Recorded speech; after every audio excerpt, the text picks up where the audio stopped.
All right, so we're just setting up for our kneeling hip flexor stretch.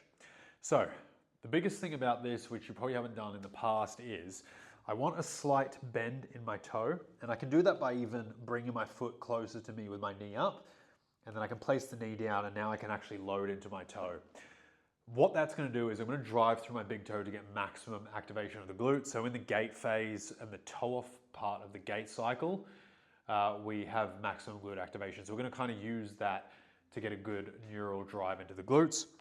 So for a lot of people, the reason we are doing this stretch is because we are tight through either the iliopsoas, one of the hip flexors, or the rec fem, which attaches to the top of the hip down to the kneecap. So that theoretically puts the pelvis into a slight tilt.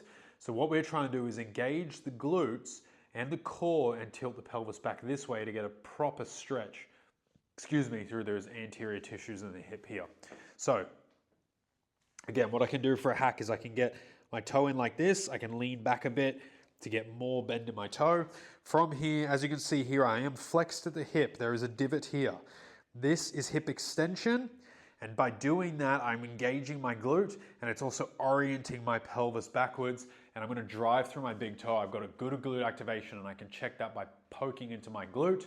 And here I have now opened up the front of the hip there, and I'm going to hold this for 30 seconds.